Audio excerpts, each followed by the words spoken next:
ನಮಸ್ಕಾರ ಬೆಂಗಳೂರು. ನಾನು ನಿಮ್ಮ ಸಂಚನಾ ಕುಲಕರ್ಣಿ ಫ್ರಮ್ ಬಿಗ್ FM 9.5. ಒಂದು ಸಣ್ಣ ಪುಟ್ಟ ಕತೆ ಹೇಳಿ ಶುರು ಮಾಡೋಣ ಇಂದಿನ ದಿನ. ಇದು ಒಂದು ಇನ್ಸ್ಪೈರಿಂಗ್ ಕತೆ. ಅಂತಿಂಥ ಕಥೆಯಲ್ಲ, ಇದೊಂದು ಹಸಿವಿನ ಕತೆ.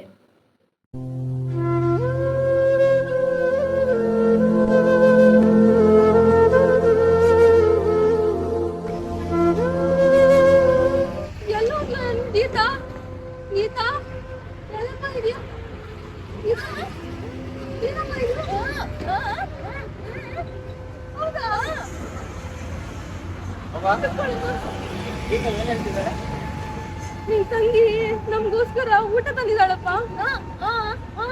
ಗೊತ್ತಿಲ್ಲಮ್ಮ, ದೇವಸ್ಥಾನದಲ್ಲಿ ಪ್ರಸಾದ ಆಗ್ತಿದ್ರಂತೆ. ನೋಡು, ನಿನ್ ತಂಗಿ ತಂದವಳೆ.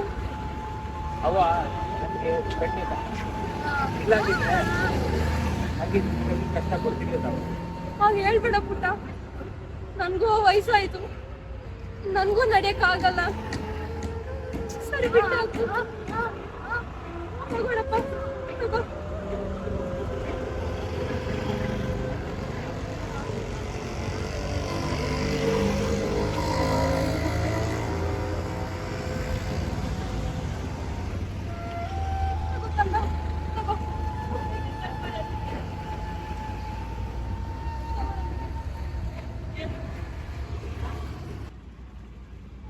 ಸರ್, ನಿಮ್ ಮನೆ ಹತ್ರ ಯಾರೋ ಒಂದ್ ಮುದುಕಿ ಇಬ್ರು ಮಕ್ಳು ಬಂದಿದ್ದಾರೆ ಸರ್.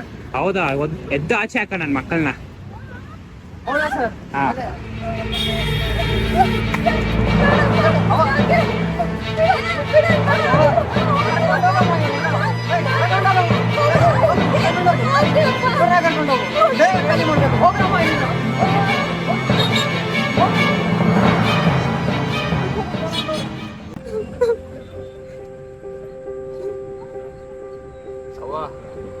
ಹೊಟ್ಟೆ ತುಂಬಾ ಹಸು ಆಗ್ತಿದೆ.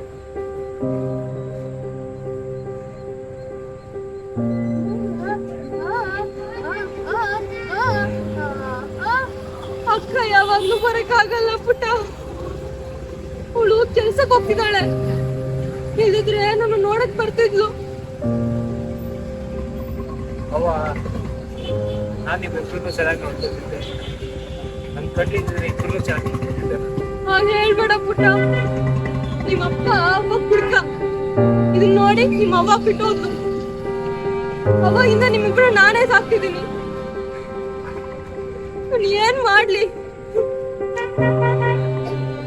ನೀನ್ ಚಿಂತೆ ಮಾಡ್ಬೇಡ ಕಂದ, ದೇವ್ರಂತ ಒಬ್ಬ ಇದ್ದಾನೆ. ಖಂಡಿತ ನಮ್ಮ ನೋಡ್ಕೊಳ್ತಾನೆ. ನನ್ಗೆ ನಂಬಿಕೆ ಇದೆ. ಹೌದು, ನನ್ಗೆ ನಂಬಿಕೆ ಇದೆ.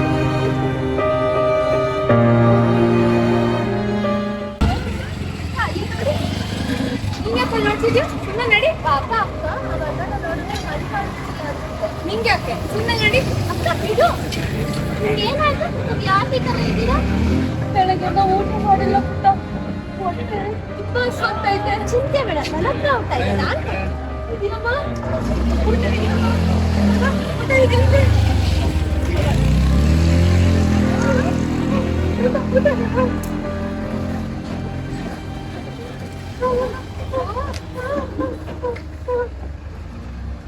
ತಗೊಳಪ್ಪ, ತಗೊಳ್ಳ.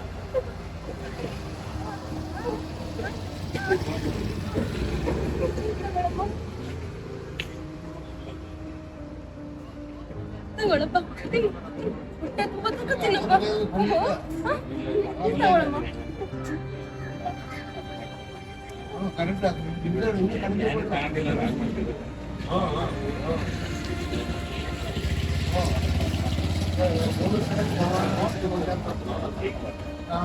ತುಂಬಾ ಧನ್ಯವಾದ ಪುಟ್ಟ, ನಿಮ್ಗೆ ಒಳ್ಳೇದಾಗ್ಲಿ.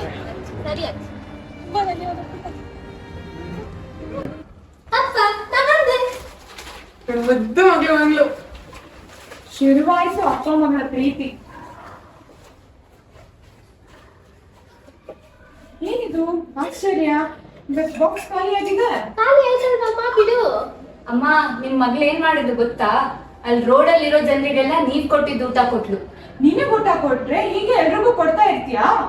ಸರಿ ಬಿಡೆ, ಯಾರೋ ಹೊಟ್ಟೆ ಹಸ್ದಿರೋರು ಕೊಟ್ಟಿರ್ತಾಳೆ. ನೀವೀಗೆ ಸಪೋರ್ಟ್ ಮಾಡ್ತಾ ಇರಿ, ನಿಮ್ ಮಗಳಿಗೆ ಊಟದ ಬೆಲೆನೇ ಗೊತ್ತಾಗ ಆಗಲ್ಲ. ಏನೋ ಮಾತಾಡಿ, ನಾನು ಹೋಗ್ತೀನಿ. ಬಿಡೆ, ಯಾಕಷ್ಟು ಇಶ್ಯೂ ಮಾಡ್ತೀಯ? ನಾನು ಮಾತಾಡ್ತೀನಿ. ನೋಡೋಣ.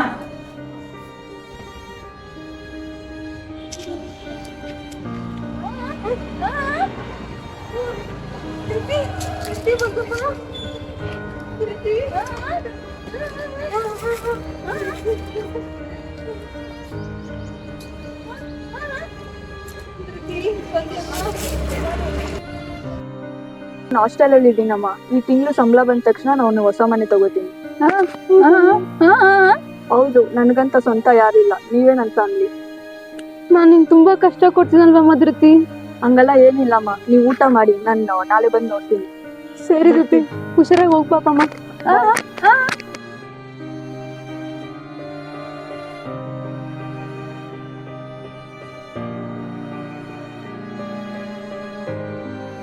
ಚೆನ್ನಾಗಿದೆ ಅಲ್ವಾ? ಮುಂದಿನ ದಿನ ಸ್ಮೃತಿ ಊಟ ಕೊಡೋಕ್ಕೆ ಹೋಗ್ತಾಳೆ. ಅಜ್ಜಿ ಅವಳ ದಿನ ಊಟ ಕೊಡೋದನ್ನು ನೋಡಿ ಅವಳಿಗೆ ಕಷ್ಟ ಆಗ್ಬೋದು ಅಂತ ಅಂದ್ಕೊಂಡು ಬೇಡ ಅಂತ ಹೇಳ್ತಾರೆ. ಅಜ್ಜಿ ಬೇಡ ಅಂದಿದ್ದಕ್ಕೆ ಸ್ಮೃತಿ ಬೇಜಾರು ಮಾಡಿಕೊಂಡು ಮನೆಗೆ ಹೊರಟೋಗ್ತಾಳೆ. ಸ್ಮೃತಿ ಪುಟ, ಬಾಮ್ಮ ಇಲ್ಲಿ ಕೂತ್ಕೊ. ಇಲ್ಲಿ ಅಪ್ಪ ನಿನ್ನ ಹತ್ರ ಮಾತಾಡ್ಬೇಕಿಲ್ಲ. ಇವತ್ತಾದ್ರೂ ಬಾಕ್ಸ್ ಖಾಲಿ ಮಾಡ್ದಾ?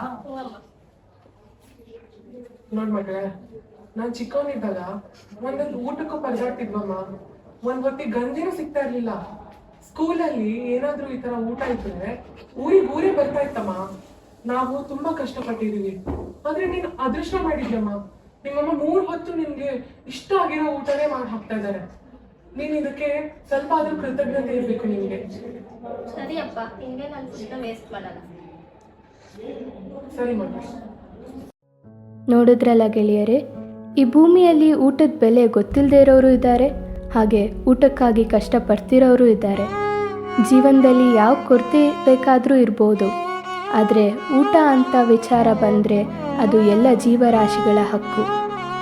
ಇಲ್ಲಿಗೆ ಈ ಹಸಿವಿನ ಕತೆ ಮುಗಿಯಿತು. ನಿಮ್ಮಿಂದ ಸಿಂಚನಾ ಕುಲಕರ್ಣಿ.